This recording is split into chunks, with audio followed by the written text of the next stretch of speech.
কন্যা সন্তান হওয়া, ছেলে সন্তান হওয়া কার ইচ্ছা? কারো ঘরে 4টা মেয়ে হয়েছে, 5 নম্বরও মেয়ে। দাদি, নানি, খালা, চাচি সবাই মিলে এখন মেয়ের মারে দোষ দেওয়া শুরু করছে। কথা বলেন না রে ভাই, ঠিক কিনা? সব দোষ বলে মেয়ের মার। এই পেটে বলে ছেলে সন্তান হয় না। এবার আওয়াজ দিয়ে বলেন আমার ইমানদার ভাইয়েরা, মায়ের পেটের সন্তান ছেলে হওয়া কার ইচ্ছা? মেয়ে হওয়া কার ইচ্ছা?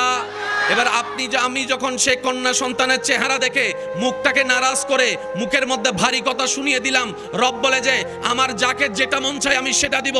কন্যা সন্তান আমার ইচ্ছা, ছেলে সন্তান আমার ইচ্ছা। মন চাইলে পৃথিবী রাখবো, মন না চাইলে ইজা জুলজিলাতিল আরদু জিলজালাহা বলে সারা পৃথিবী ধ্বংস করে দিব। তুই বান্দা নাক গলার কে? তুই বান্দা নাক গলার কে?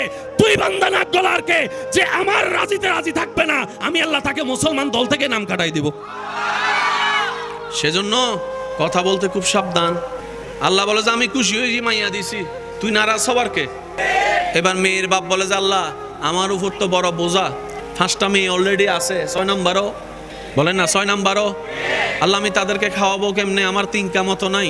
রব্বুল আলামিন আমি তাদেরকে বিয়ে দিব কেমনে? আমার তো জমা এতটুক নাই। রব বলে যে তুই দিবি, তুই খাওয়াবি, তোর এত বড় পাওয়ার। আল্লাহ আমার মেয়ে তো। রব বলে যে তুই বুঝস নাই, তোর মেয়েদের উসিলায় আমি আল্লাহ তোর রিজিকের মধ্যে বরকত দিয়েছি, তুই কল্পনাও করস না। বুঝবেন, সন্তান যতটাই আসবে রিজিকের মালিক আল্লাহ। কেন বলে আপনি আমি খাওয়াই না, আল্লাহ পাক সন্তানের কারণে আমাদেরকে দিয়ে ইনকাম বাড়ায় দেয়। যার খরচ যেমন তার আয়ও তেমন, যার আয় যেমন তার খরচও। এবার আওয়াজ দিয়ে বলেন আমরা চলি নাকি আল্লাহ চালায়? এই 2 কথার মধ্যে কিন্তু অনেক প্রশ্নের উত্তর চলে আসবে। আমরা চলি না আল্লাহ চালায়? এবার কেউ যদি কন্যা সন্তানের মা হয় তার দোষ কি? আমি শুনি নাই। ওই মেয়ের মার কোনো দোষ, ওই মেয়ের মার কোনো দোষ। আর যারা দোষ দেয় বুঝে নিতে হবে তারা এখনো সুস্থ মানুষ হতে পারে। তো তোমার যদি এত ফ্যাট কামড়ায়, তোমার বউয়ের ফ্যাটের ভিতর হাত ঢুকাইয়া তুমি মেয়েটারে ছেলে বানায় দাও। আলট্রাসোনোগ্রাফি করে দেখছো তো 5-6 মাসে এটা কি ছেলে হবে না মেয়ে হবে, ডাক্তাররা তো বলেই দিছে। তো তুমি একটা কাজ করো, মেয়েটাকে ক্যান্সেল করে তুমি বিজ্ঞানী দিয়ে ওখানে মেয়েটারে ছেলে বানায় দাও। কিয়ামত হয়ে যাবে, একটা পশমও তুমি পাল্টাতে পারবা না, একটা পশমও পাল্টাতে পারবে না। কথাটা কেনে আসলো? রবের রাজিতে রাজি থাকাই হচ্ছে সত্যিকার বান্দার কাজ। রব যা চাইবে, যা করবে, যেমনে করবে, বান্দা বলবে আল্লাহ আমি রাজি, আমি খুশি, আলহামদুলিল্লাহ। রব বলে যে তুই আমার পাক্কা বান্দা। সুলাইমান আলাইহিস সালাম আর খিজির আলাইহিস সালামের ঘটনা ওয়াকিয়া সবারই জানা। সময়ের সংক্ষিপ্ততা হালকা টাচ দিয়ে যাচ্ছি।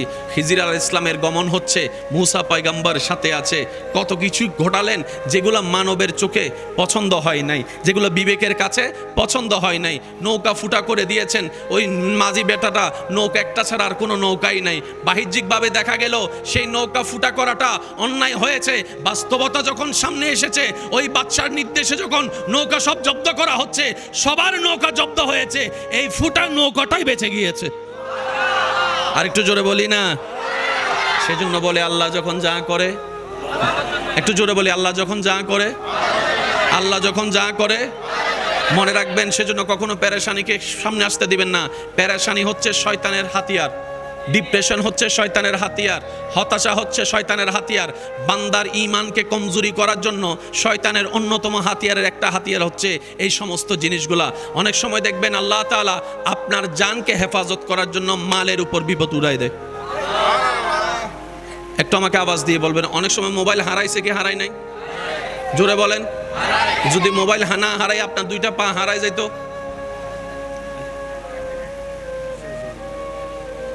এবার আল্লাহ যদি বলে যে মোবাইল হারানো নিবি নাকি পা হারানো নিবি, তখন সবাই কি বলবে? তখন কি আর মন খারাপ থাকবে? ঠিক এই বিষয়টাই মাথায় রাখতে হবে। মোবাইল হারাই আপসেট করার দরকার নাই, কারণ দিয়েছেনও যিনি ওনার হুকুমে গিয়েছেন। ধরে নিলাম এটা, মনকে বুঝ দিবেন হয়তো আমার বড় বিপদ ছিল, আমার আল্লাহ আমার কোনো কাজে খুশি হয়ে বড় বিপদটাকে ছোট বিপদ দিয়ে কাটাই দিয়েছে। আল্লাহ যখন যা করে, জোরে বলেন আল্লাহ যখন যা করে, ওদের সবারই জানা আছে, শুধু স্মরণ করিয়ে দেওয়ার জন্য বলা। এক বাদশার উজির সবসময় বলতো আল্লাহ যখন যা করে ভালোর জন্যই করে। জঙ্গলে একদিন ভ্রমণে গেছে, সেখানে যাইয়া বাদশা মশাই কাজ করতে গিয়ে, শিকার করতে গিয়ে সেই জায়গায় একটু আঘাত পায়। এই আঘাত পাওয়ার পর উজিরে বলে যে আল্লাহ যা করে ভালোর জন্য করে। বাদশার মেজাজ চটে গেছে, আমার হাত কেটে গেছে, তুই বলো আল্লাহ যা করে ভালোর জন্য করে, এটা আবার কেমন কথা? উজির ছিল আশেক, উজির ছিল প্রেমিক। তার এতটুকু বিশ্বাস আছে আমার আল্লাহ যেহেতু করছে নিশ্চয়ই এখানে একটা ভালো কাহিনী সামনে আসলো। ঘটনা যখন সামনে আসে, বাদশা যখন জঙ্গলিদের কাছে গ্রেপ্তার হয়, তারা যখন বলি দেওয়ার জন্য মানুষ খুঁজে, নিখুঁত মানুষ, দেখতে দেখতে দেখে যে বাদশার শরীরে একটা দাগ আছে, এটাকে আর বলি দেওয়া যাবে। বাদশাকে ছেড়ে দিছে। বাদশা এসে তারে পুরস্কার দিছে, কয় তুই ঠিকই কইছস, আল্লাহ যেটা করে। আমাদের আল্লাহ কেমন আল্লাহ? যিনি পাথর থেকেও ফুল ফোটাতে পারেন কোনো প্রকার মাটি ছাড়া।